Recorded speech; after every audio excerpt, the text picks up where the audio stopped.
Je vais vous présenter le principe de fonctionnement d'un condensateur et de son diélectrique associé. Alors, en première approche, un condensateur, c'est tout simplement deux plaques métalliques qui sont en regard l'une de l'autre, séparées à une certaine distance par un isolant électrique. Ici, l'isolant électrique, c'est de l'air, par exemple, ça peut être du vide également. Alors, nous allons connecter ces deux plaques à une pile qui est là. Cette pile, je peux faire varier sa tension et sa polarité.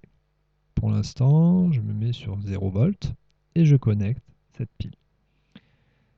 Je vais augmenter sa tension progressivement. Et qu'est-ce qu'on constate au fur et à mesure? Que se passe-t-il? Les plaques électriques qui sont en regard l'une de l'autre se chargent avec des signes opposés. Donc même charge, mais avec un signe opposé.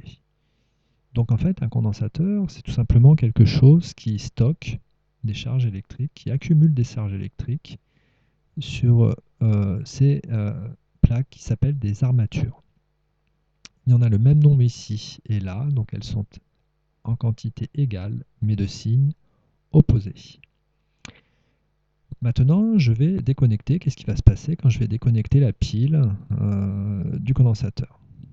Tout simplement, les plaques, les charges électriques ne peuvent pas s'en aller, donc les plaques électriques restent chargées, avec des quantités de charges électriques égales et opposées. En fait, j'ai accumulé de l'énergie électrique sur mes plaques. Mettons par curiosité un voltmètre et mesurons la tension aux bornes de ces plaques. On constate au signe près que la tension de 1,5 volts est égale à la tension qui a été imposée par la pile au départ.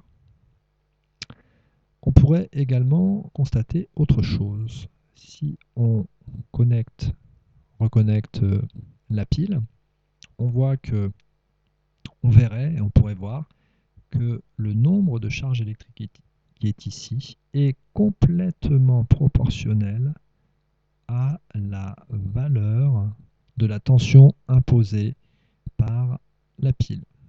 D'accord? Alors là, on ne peut pas trop le constater sur cette animation, mais on pourrait le voir en travaux pratiques par exemple. Maintenant, parlons de son fameux diélectrique. Alors en fait, j'ai repris le condensateur de tout à l'heure, je l'ai chargé avec 1,5 volts, avec un certain nombre de charges ici, et puis je vais mettre entre les plaques un matériau isolant qui s'appelle un diélectrique. Alors je ne vais pas rentrer dans le détail pourquoi ici il y a déjà de représenter une charge plus et une charge moins, on va voir tout à l'heure. Et je vais l'insérer entre les plaques et on va regarder ce qui se passe au niveau des charges électriques. Qu'est-ce qu'on constate? J'ai absolument pas changé la tension de ma pile. On constate tout simplement qu'il y a accumulation de charges en plus grand nombre. Par curiosité, si je mets un voltmètre, regardons la tension à ces bornes. La tension est tout à fait identique à la tension d'avant, c'est simplement le nombre de charges électriques qui change. Donc le diélectrique a la propriété de condenser encore plus de charges électriques pour même tension.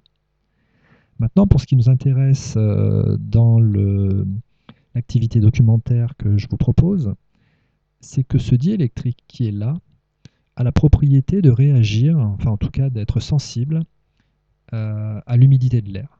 Donc on ne va rien changer, la pile on ne va pas la changer, les plaques on ne va pas les changer. Simplement, il va être beaucoup plus sensible à l'humidité de l'air.